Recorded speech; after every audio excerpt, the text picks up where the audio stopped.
Hello, everybody, and welcome to today's episode of Fit Chicks Chat. My name is Laura Jackson. And I'm Amanda Quinn. And on today's episode, we're talking about goals. I Love love goals. talking about goals. It's actually one of probably my number one or two to talk about in life, I know. online, offline, with students, with I was clients, gonna with say we everyone. talk about goals and we talk about like the mindset of goals and creating goals. Like as best friends, that's probably one of like the number one conversations that we have on a regular basis. Well, yeah, because we actually just before this podcast, and I wish we would have just hit record on the whole thing because you guys would have gotten a complete behind the scenes into kind of our personal goals and a lot of the blocks that we're struggling with to move to the next level. And that's why I wanted to talk about goals today because I think that a lot of people think that goals are supposed to feel good and are supposed to be something that feels like it's a really good thing to set when in Right. reality, goals are very uncomfortable, which is They're why most people scary. don't set them. hmm Well, yeah, I think when they're too comfortable, what's the saying? It's like if they're too comfortable, then they're not big enough, right? Like Yeah. and we always think of it, it's like, okay, does that make me want to feel like I'm going to vomit a little bit? And we're like, okay, that's sort of like, that's pretty much like our gauge is like, does that make me want to feel like I'm going to vomit? Not really. Okay, maybe make it bigger, like make the goal bigger. Yeah. And so there's different ways to set goals, guys. Like, of course, you could have a money goal, you could have a weight loss goal, you could have a fitness goal, you could have a goal of, moving somewhere or taking a certification or becoming a coach or whatever it is. But the reason it makes you uncomfortable is because you are stepping into a different version of yourself. Like to get to your goal, it's going to require you to be a different version of who you are. You cannot be the person you are right now to get to where you want to go. And hmm that identity shift and the work and the things that come up on that journey are what make most people quit because it literally is like we're in the midst of this right now. We just literally were talking about this offline, like the idea of where we want to go with our money goals. And we're going to have a conversation, guys, very candidly with you closer to the end of the year, or maybe actually in January, of where we ended the year at, what our goals are for 2023, and just be really transparent about like what went well for us, what we struggled with, what we do again, what we wouldn't do again. But it's as you're setting those goals, like what comes up for you is just, it's crazy the amount of mental chatter or the things you have to work through and the habits you have to let go of and the belief systems that you have to change in order for you to get to where you want to go. And it is work, guys. It's not just like, oh, okay, I just chose this goal and now I'll just be happy when I get there. It's the person you become on the way to the goal. And that is very uncomfortable. And I think, to be honest, I think that a lot of times there isn't even a realization that you do have to shift the identity to become that person. Like a lot of times people think like, especially the way that we're taught about goals, we're taught like goals are like smart goals, right? Like, Yeah. and it's like they're measurable and they're da da da and all these My things, they're favorite part in SMART realistic, goals is realistic. I'm like, realistic. what Yeah, is a realistic goal? What does that mean? it means that it means think small. Yeah. But I think it's, but the thing is that we're always taught that like in school or whatever. But we're not taught about the behind the scenes work. We're just taught like write something down, that's your goal, try to achieve it. If you achieve it, great. If you don't, no problem. Hmm. But no one ever talks about like the actual behind the scenes stuff, which is the stuff of like what you were talking about, the identity shift, the okay, in order for me, because that's the whole thing, it's like in order for me to be able to, be a homeowner, let's just say, I have to switch gears. I have to learn how to maybe budget differently, maybe learn about lawn care, maybe learn about um how to manage my home, or I have to learn about like Peas how often you troughs. need to change your windows or whatever it is. Yeah. But you have to start like you have to become interested and you have to become different in order to be able to be a great homeowner, or in order to be able to become a mom. Like think about the identity shift that you had when you decided like, when your son was born or when Maddie Yeah. was born, For my me, it daughter. didn't happen in advance. It happened when he was born. Because when I was Me pregnant, too. I was like, I don't even feel like I'm pregnant. I don't know what's happening. I didn't even know I was pregnant till like so long.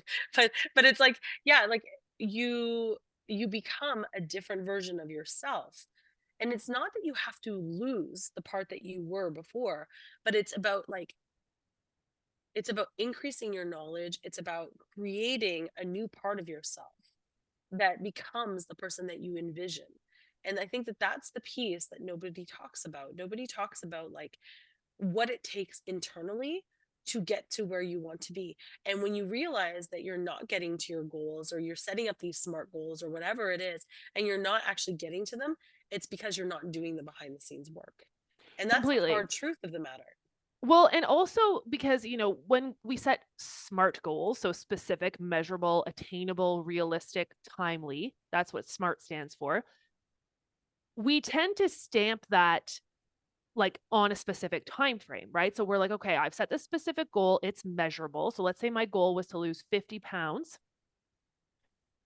Is that attainable and realistic? Okay, well, let's say over, if you had X amount of weight to lose and you were going to do it over a year, that could be attainable and realistic, even though I don't like realistic, especially when it comes to your own personal life goals. But let's say for the sake of like how physiology works and how the body works, that 50 pounds for X client would be attainable in a year. And then timely, we're giving it a year time frame, right? But what most people do is they set goals like that. And then a year comes and maybe they've lost 30 pounds, but they haven't hit the goal. So they make that mean something about them. They make that mean that they're not doing good enough, that the goal it sucks, that they're not, able That to it's actually hit impossible. this goal. Yeah, it's not possible for them. So then they quit. And this is one of the biggest disservices we can do to ourselves. Amanda and I have had the same financial goal in FitChicks for the last 3 years. We have a calendar year goal between January and December. We have a financial goal. And every year we come up short of it. What do we do? The next year, we set it again. We keep going, right? So we've hit our financial goal in the matter of 14 months, but not 12 months and not from January to December. We just decided January to December is the time we want to do this in. But we don't make it mean that we can't hit that goal. We just make it mean we're going to go again. We're going to try different strategies. We're going to work on ourselves. We're going to think bigger. We're going to serve higher. We're going to do all of the things that are required, right? So I feel like for a lot of people, it's this finite when we set SMART goals, there's this finite date that if I don't hit the goal by the date I said I would hit it, it means I didn't hit the goal. It's like, do you really care if losing 50 pounds took you 12 months or if you did it in 14 months? Like, would that really, in the big scheme of things, make you think you weren't successful at your goal? No, but this is what we do to ourselves. And most of the time, we don't even give ourselves the full 12 months. We try for something for 3 weeks or a month, and then we're not getting the result we want. So we think it's not going to work and we quit. Right. And I think, and even taking this conversation towards like people that are coaching clients, this is why it's so important to have like milestones and conversations about like successes that your clients are having, to make Mhm. them recognize that along the pathway, all of those successes that they're having, so that they're not just looking at that one end thing that they're trying to reach. Because that's where we also feel like, you know, that whole yo-yo effect in like the health and fitness industry is like, people are start something, they start seeing some results, and then they're not hitting the goal. So then they go back to their old habits. Then they say, well, that program didn't work, or that coach Yeah. didn't work, or this strategy didn't work. So I'm going to find the next thing. And they're always searching externally for the thing, for the answer. And that could be, I mean, I'm using it as health and fitness, but it could be for anything, right? With finances, like, oh, that investment didn't work, it's going to be a different investment, or it's going to be Yeah. buying this or buying that. So it's just looking at it though and saying, okay, if that is not work, if it's it is working, it's just going to take me longer, and being okay with the idea of that, but also realizing that it's not the external thing, it's the internal thing, which is what I was talking about, the behind the scenes conversation with Yeah. yourself of like, okay, am I truly doing everything that I need to be doing? Or am I still doing the same thing I was doing? If your client was trying to lose 50 pounds in a year, in the first 6 months, maybe they're like really dedicated. Maybe the last 6 months, they're completely just, shifting gears a little bit, slowing down on their. So then it's really having that honest conversation with yourself too. Like, am I truly doing all of the things that I said I would be doing or that I should be doing to be able to get to that goal? Am I actually stepping into this new identity of who I was, or who I am, or who I need to be able to reach that goal? Well, because the truth of it is that goals require a lot of failure.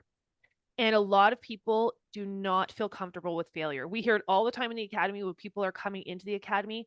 One of their biggest fears is, I'm afraid I'm going to fail. So they fail in advance by giving up on themselves and not even trying, right?